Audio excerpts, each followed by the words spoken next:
Assalamualaikum warahmatullahi wabarakatuh.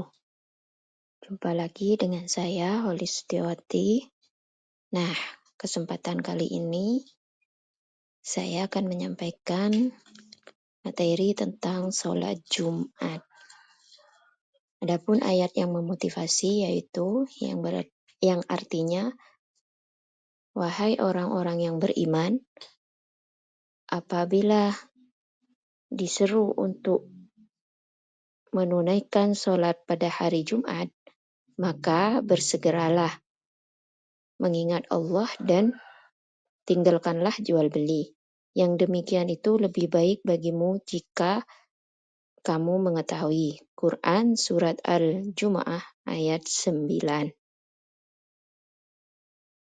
Sholat Jumat adalah sholat 2 rakaat yang dilaksanakan secara berjemaah pada hari Jumat sebagai pengganti sholat zuhur.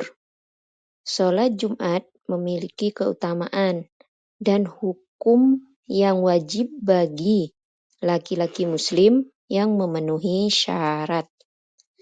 Dalam Islam, sholat Jumat bukan hanya ibadah rutin, tetapi juga kesempatan untuk mendapatkan ilmu dan mendekatkan diri kepada Allah Subhanahu wa Ta'ala.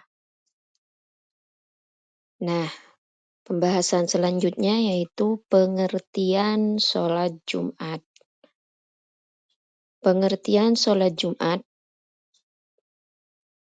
secara bahasa maupun istilah, yakni yang pertama, secara bahasa, Jumat berasal dari kata jamaah yang berarti berkumpul.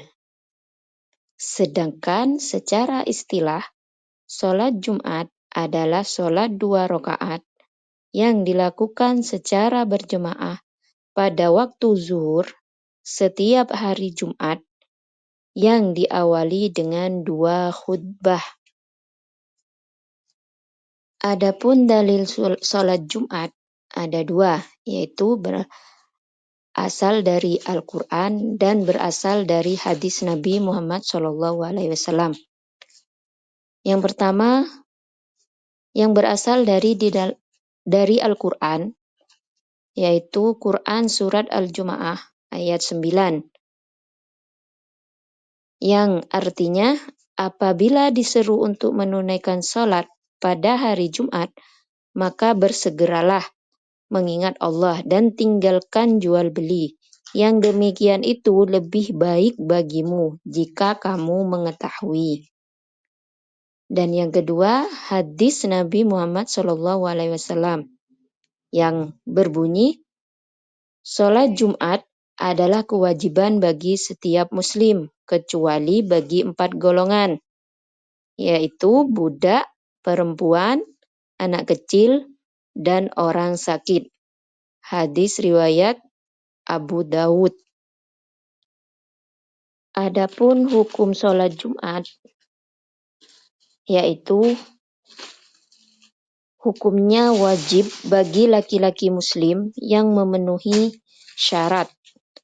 Sedangkan tidak wajib bagi 4 golongan, yaitu wanita atau perempuan, yang kedua anak-anak, yang ketiga orang sakit, yang keempat musyafir. Musyafir itu adalah orang yang sedang dalam perjalanan jauh, sehingga hukumnya tidak wajib baginya untuk melakukan sholat Jumat.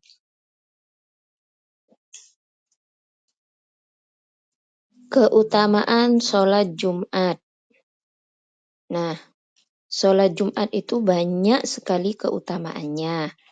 Antara lain, yang pertama, hari terbaik di dalam Islam. Hari Jumat itu merupakan hari terbaik dalam Islam. Artinya dalam seminggu itu, hari Jumat itu merupakan hari yang terbaik di dalam Islam. Yang kedua, menghapus dosa kecil antara Jumat ke Jumat berikutnya. Yang ketiga, mendapat pahala besar. Yang keempat, hari dikabulkannya doa-doa. Yang terakhir, peningkatan keimanan dan ilmu melalui khutbah. Ada hadis Nabi yang berbunyi, barang siapa yang mandi pada hari Jumat, kemudian berangkat ke masjid lebih awal, lalu mendengarkan khutbah dengan seksama, maka dosanya diampuni antara Jumat itu dan Jumat sebelumnya. Hadis riwayat Bukhari dan Muslim. Begitu banyak manfaat keutamaan sholat Jumat. Salah satunya, dengan kita melaksanakan sholat Jumat, maka dosa kita diampuni antara Jumat itu dan Jumat sebelumnya. Selanjutnya, syarat dan rukun sholat Jumat. Yang pertama, syarat wajib sholat Jumat, yaitu Islam. Sholat Jumat hanya diwajibkan bagi yang beragama Islam atau Muslim, sedangkan non-Islam tidak diwajibkan untuk sholat Jumat. Yang kedua, baligh, artinya sudah mencapai usia dewasa. Yang ketiga, berakal, yaitu orang yang bukan gila. Yang selanjutnya, laki-laki. Dan yang terakhir, sehat dan tidak dalam perjalanan jauh atau disebut musyafir. Selanjutnya, syarat sah sholat Jumat. Yang pertama, dilaksanakan pada waktu zuhur. Dilakukan secara berjemaah, yakni minimal 40 orang menurut sebagian ulama. Jadi paling sedikitnya itu 40 orang. Yang ketiga, didahului dengan 2 khutbah. Yang keempat, dilaksanakan di tempat yang tetap, artinya bukan dalam perjalanan. Bisa dilakukan di masjid ataupun di tempat yang lebih luas, misalnya seperti di lapangan. Selanjutnya, rukun sholat Jumat. Rukun sholat Jumat ada 2. Yang pertama, 2 khutbah sebelum sholat. Artinya sebelum sholat Jumat, itu ada 2 khutbah yang harus kita dengarkan. Yang kedua, sholat 2 rakaat secara berjamaah. Nah, bagaimana tata cara melaksanakan sholat Jumat? Caranya adalah ada 6 tahapan. Yang pertama, mandi sunnah sebelum berangkat ke masjid. Jadi, usahakan sebelum ke masjid itu sudah membersihkan diri, yaitu mandi. Yang kedua, memakai pakaian yang bersih dan rapi. Alangkah baiknya sebelum sholat Jumat, kita berpakaian dengan rapi dan bersih serta suci. Yang ketiga, datang lebih awal ke masjid. Nah, lebih baik dalam melaksanakan sholat Jumat, kita lebih awal sebelum sholat dilaksanakan, kita sudah datang ke masjid. Yang keempat, sholat sunnah tahiyatul masjid. Yang kelima, mendengarkan khutbah dengan khusyuk atau dengan sungguh-sungguh. Yang keenam, melaksanakan sholat Jumat 2 rakaat secara berjamaah. Adapun di dalam pelaksanaan sholat Jumat, terdapat sunnah yang bisa kita lakukan. Contohnya, yang pertama, mandi sunnah sebelum berangkat ke masjid. Alangkah baiknya, sebelum berangkat ke masjid untuk melaksanakan sholat Jumat, kita mandi sunnah terlebih dahulu. Yang kedua, memakai pakaian terbaik dan wangi-wangian. Jadi pakailah pakaian yang terbaik yang kita miliki, serta memakai parfum yang biasanya kita gunakan. Yang ketiga, datang lebih awal ke masjid. Yang keempat, membaca surat Al-Kahfi. Yang kelima, banyak berdoa di hari Jumat. Karena di hari Jumat kita insya Allah doa-doa kita akan dikabulkan oleh Allah Subhanahu wa Ta'ala. Seperti hadis Nabi Muhammad SAW yang berbunyi, barang siapa yang mandi pada hari Jumat, memakai pakaian terbaiknya, lalu pergi ke masjid dengan tenang dan tidak melangkahi orang lain, kemudian mendengarkan khutbah dengan seksama, maka setiap langkahnya akan mendapatkan pahala seperti berpuasa dan sholat selama 1 tahun. Hadis riwayat Ahmad. Begitu banyak keutamaan yang akan didapat ketika kita melaksanakan sholat Jumat. Selain sunnah di dalam sholat Jumat, kita juga dilarang saat khutbah Jumat. Apa saja larangannya itu? Yang pertama, berbicara saat khutbah berlangsung. Sebisa mungkin kita tidak berbicara pada saat khutbah berlangsung. Yang kedua, bermain HP atau melakukan aktivitas lain yang mengganggu. Yang ketiga, tidur atau melamun saat khutbah. Yang keempat, melangkahi pundak orang lain ketika mencari tempat duduk.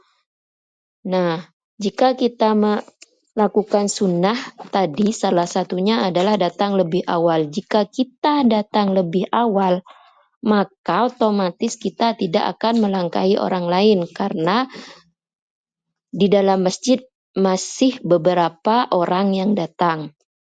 Sehingga larangan dalam khutbah tidak akan kita lakukan. Seperti dalam hadis Nabi Muhammad SAW berbunyi, jika engkau berkata kepada temanmu diam saat khotib sedang berkhutbah, maka sholatmu sia-sia. Hadis riwayat Muslim. Yang selanjutnya adalah hikmah sholat Jumat. Yang pertama, memperkuat ukhuwah Islamiyah, yaitu persaudaraan sesama Muslim. Yang kedua, meningkatkan ilmu agama melalui khutbah. Jadi, dengan kita melaksanakan sholat Jumat, berarti kita mendengarkan khutbah. Nah, dengan mendengarkan khutbah itu, maka kita akan menerapkan apa yang ada di dalam khutbah tersebut. Yang ketiga, menghapus dosa-dosa kecil. Yang keempat, membiasakan kedisiplinan dan ketertiban dalam ibadah kita.